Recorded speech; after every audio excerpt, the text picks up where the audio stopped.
In a world where affordable cars are a little bit like the dating pool, you know? It's impossible to find a good one, and then when you do, it comes with some sort of very traumatic backstory history that you may not actually make it out of. There's not actually many car manufacturers that do it right anymore, at least in terms of affordable fun. Of course, unless you're looking at Hyundai. I don't know what happened in the last 10 years. I don't know what the mad scientists over in Korea have been up to, but it seems like every single day I look out there in the world and see more and more Hyundais getting modified, driven, tracked, raced, driven, tracked, endurance raced more than ever before, which had me thinking, like, what happens if you wanted to know a little bit of information on a car that's a little bit more, you know, affordable? A little bit newer, but not quite full-on race car. And a lot of people have actually been asking about, for some reason or another, the Hyundai Sonata N line. Not the Hyundai Sonata N, not the Hyundai Elantra N or the Hyundai Kona N or the Veloster N. We're talking about the Hyundai Sonata N line, which is a very important distinction I've learned, judging by the comments on the recent short that I did. Now, like a glow up from your friend from college that got pretty after moving away, but still eats their own boogers, is this car actually the move? Like, is this gonna be something that you want to give a try at? Because a lot of people out there in the world would probably say that Hyundai has some good stuff going on for them and they had some not so good stuff going on for them. If you look back into the past, the Hyundai Kia issues of the 80s and 90s and early 2000s have always had this feeling of being unreliable, being not that great, being too cost effective to be worth the purchase. And at the end of the day, a lot of people still believe that. Now, even though Hyundai has bought and acquired more professional designers and engineers from their European competitor counterparts than any other brand in the world right now, I figured we could talk about it for a little bit. About 20 minutes to be exact. So grab your your favorite little din-din, your sandwich. Maybe you're making yourself an old, bowl of some kind at home, which, by the way, if you are single, invest in ground turkey and get yourself a rice cooker and some sriracha as well as an avocado, and you will have a Qdoba bowl every night for like $2, and it is the best thing you could possibly do. Now, with that being said, if there's a car that you guys and gals want us to talk about in one of these videos, just let us know in the comments. And of course, if you're looking to mod your car, no matter which way you're looking to modify it, mod it with your friends over at martiniworks.com. Build your car for you.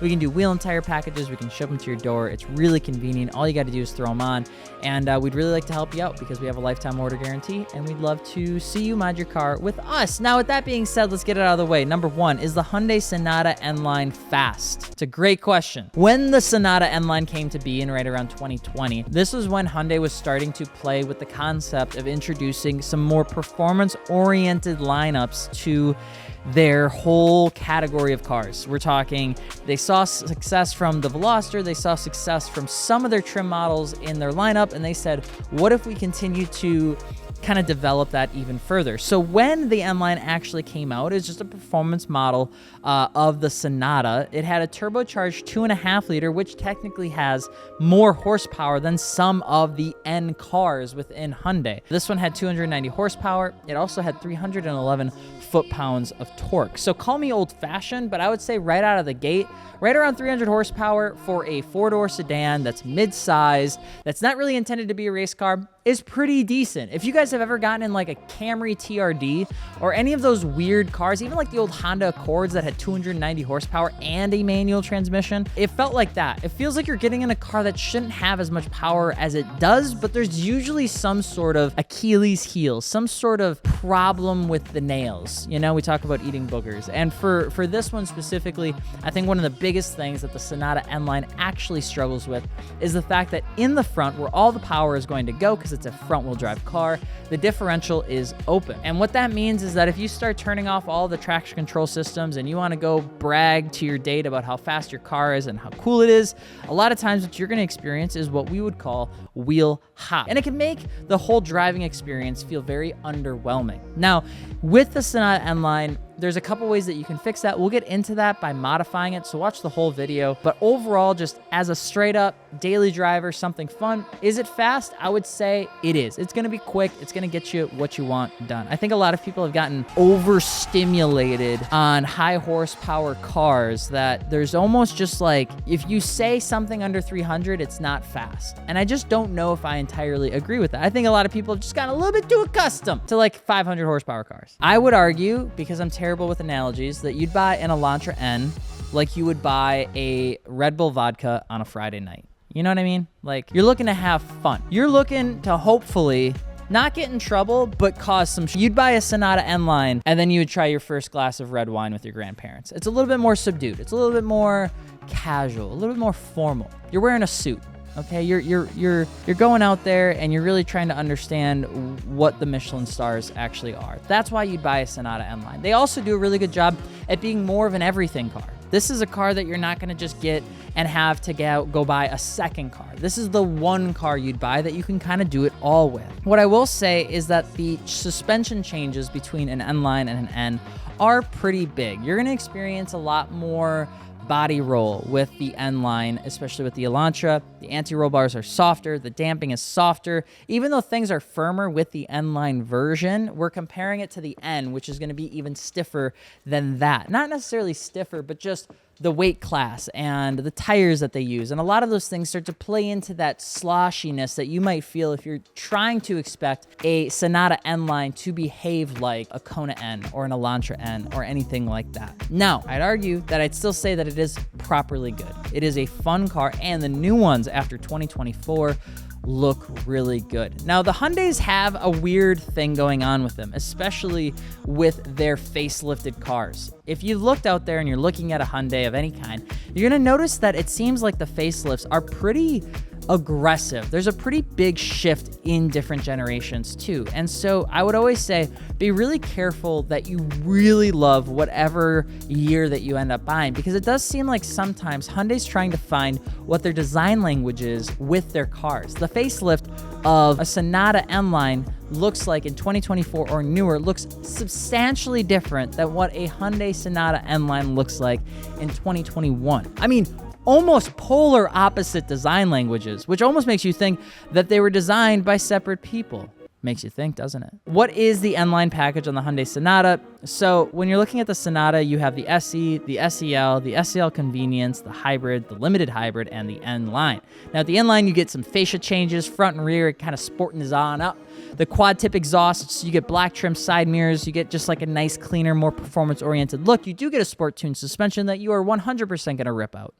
Doesn't even matter. Certain models get a panorama sunroof, which actually looks really good. You get N-Line seats that's actually got the little N in the seat itself. And for all of that, you're gonna be spending right around $35,000 new. You can get them used already, depending on where you live and how much money you wanna spend. My recommendation is in about a year or two, they're gonna make terrific cars to pick up because the depreciation is going to hit. Fun fact, getting your attention again, fun fact, if you want the best car to buy ever, always, it's after 5 years. The average depreciation curve hits its lowest across all your vehicle makes after 5 years. So in case you're looking to save some money, that is how you do so. Why would you buy a Sonata N Line? It's the same reason that you would buy a large popcorn combo to watch the F1 movie that's coming out, even though you're going alone. You know, sometimes you just want to treat yourself. The Sonata N Line is a big car. It's a bigger car. And I think the N Line within the Sonata is kind of like treating yourself if you're trying to find a car where you just don't want to kill off the part of you that is fun and that enjoys driving. But at the end of the day, you got to drop kids off. You got to fill up the back with mulch. You got to take it to soccer practice. You got to go and do everything. You got to drive 45 minutes into town. You got to drive 45 minutes to work. This is a car that also kind of has to be a workhorse. And if you want a car that can be a workhorse but still is fun and affordable, you start to really limit your options, because what you're left with is something from Honda or Toyota or not Mitsubishi, maybe Chevy and Ford, but nobody's really going to be picking up anything from Chevy and Ford because most of the stuff that they're really trying to lean into is the SUV side of things. So then when you're left with cars, you're pretty much left with an Accord, a Civic, a Camry perhaps, and then when you start getting into the performance side of things, maybe you want something with a little get of guff. You want something with a little bit of like, you know, holy shit kind of feeling. You start to see the options get even smaller because the Camry is pulling away some of their performance packages and trims. The Accord doesn't really have anything anymore. And with the Civic, you're pretty much left with getting an SI if you want anything out of that, which you are going to be paying a pretty penny, and you're not going to get the amount of size that I think you're going to get in a Sonata N Line. Although it's kind of a weird car for us to be talking about, it does really have a place with people that might be going to college and trying to find a car that they can have some fun with, but it's still gonna be able to keep them doing everything else that they would need to do. So with that being said, how would you actually make it faster than the Elantra N? Everybody compares the Sonata N Line to the Elantra N. The Elantra N is faster, objectively. If you're looking to buy something that's just better and faster and sharper and has, more track stance, I would recommend just go get the Elantra N. You're gonna enjoy it more. People are gonna say that you made the right choice. But if you have never been on a track and you don't really plan to get on a track, you just want to be able to say that you could go on a track, which is very important. Me and you, we're having an intimate conversation right here. Nobody else is around us right now. And I want to tell you something. I know you're going to want to lie to your friends to tell them that you're going to take your car out onto the track, or that you're going to go drift your car, or that you're going to build a drift car, or that you're going to start making content so that you can blow up. And you and I both know that the realities of life are probably going to slow that right down, because you got a lot of other going on in your life, and that's okay. Okay? That's all right. If you don't think you're gonna make it out onto a track more than once or twice, chances are the Elantra N will be nice, but if you don't love it and you don't love the way that it looks as much as you love the Sonata N Line, you should just buy the Sonata N Line. I am telling you right now, 2024 or newer, when we talk about the mods and you slam this thing and you get it some nice wheels and tires, it looks properly good and it feels good on the inside. I would just say the reason the Sonata N Line is slower than the Elantra N is because of two big reasons. Number one is the differential, and number two is the tires, which we're gonna change over anyway. I think there will be a time where if you try to drive it around the mountain roads, or you try to drive it on a really tight technical track, you might notice that it feels a little bit like a bowling ball in the corners. That's really gonna depend on whether you wanna go with more upgrades to the bushings or to the sway bars and to things like that. But really, if you get yourself a good set of tires and wheels and you clean it up with some coilovers, you're gonna be 90% of the way there, and you're gonna love yourself for not having invested in something that's gonna rearrange your back every time you go to take it around to the grocery store. Is the Hyundai Sonata N worth buying? I always like to answer these questions with weird analogies and bad jokes, right? Sometimes I would say that is screaming into the alt chat when your Viger is 0 and 8 against Yasuo in mid worth doing? Like, is it worth losing your cool when you play a game of League of Legends as you're trying to climb into gold? No, it's not. It doesn't actually do anything. As much as we on the inside feel as if we have solved every problem there is to be solved by just telling the other person in the game what to do, it doesn't actually fix it, because you don't need to do that. You could do just fine staying quiet, listening to your sleep token, and just going on with your merry way and going back into a new game and trying again. But you're not going to do that. You are going to use the alt chat because it's a feature, and it's a damn good feature, and I love using it every single time somebody pisses me off in League. Now, the Sonata N Line is kind of like that. In my opinion, you don't need it, but you still want it. You want the ability to have some fun with your car, and the N Line in the Sonata gives you that. It is properly fun. It's a good step up from the other trims without taking itself too seriously, and it kind of has become the mini race car, even though it's bigger. It's like the mini race car that you can still slam on the gas and have a little, just smile a little bit. It doesn't take itself too seriously. You're good to go. I do think sometimes Hyundai owners get a really bad rap, and I think a lot of that comes down to people that buy the Elantra N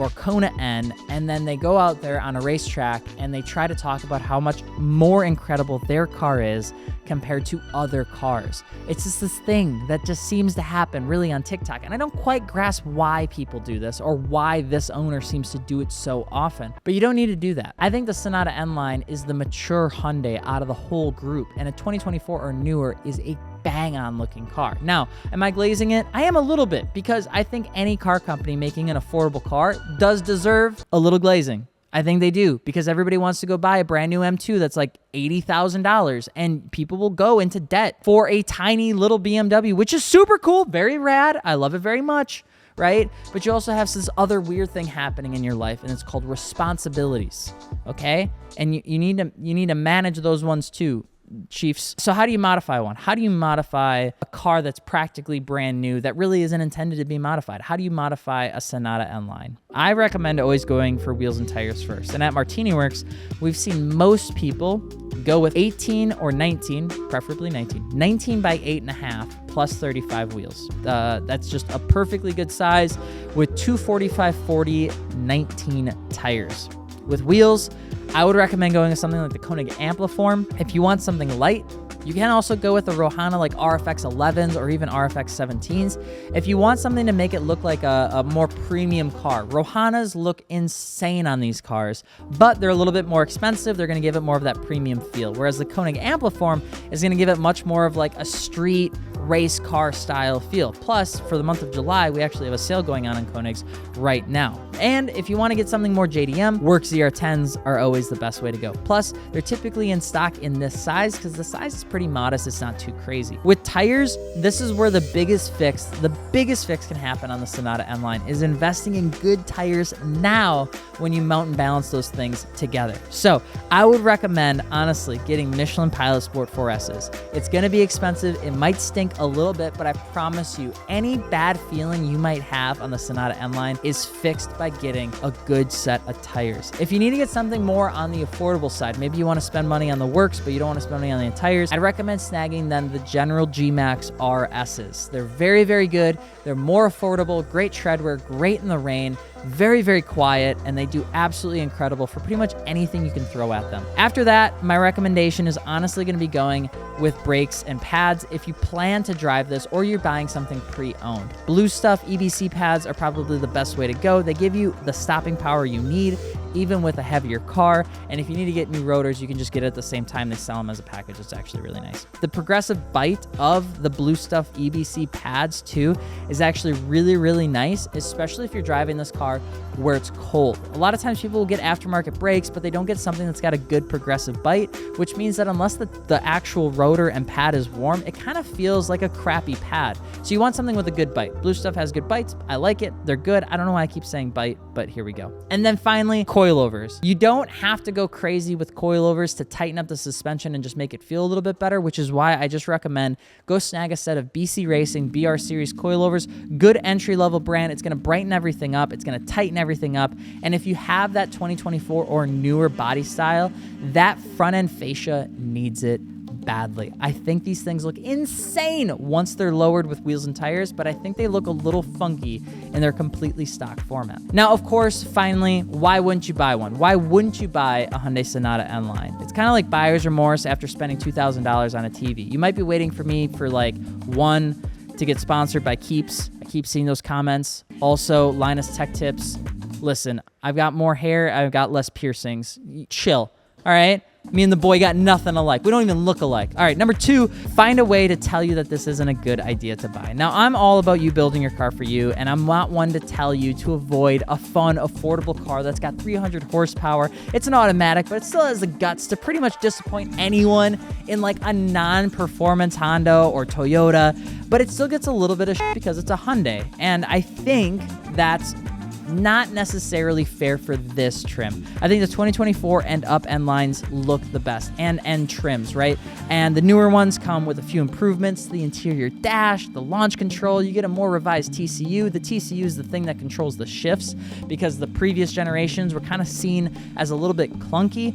But I love the way it looks. And I think if you lower it, you throw some clean wheels on it, paint the calipers in your garage for fun, get an exhaust from like AFE or even Borla for $1,000 on Martini Works, and you can spank some kids, which is weird phrasing, but you can, okay? But no matter what, and no matter what you choose to do with the car, you guys will have to let me know if you like this car or not. And of course, if you're looking for a car for us to talk about, be sure to drop it below. I'm Alex Martini. Go mod your car with your friends over at martiniworks.com, and I will see you tomorrow.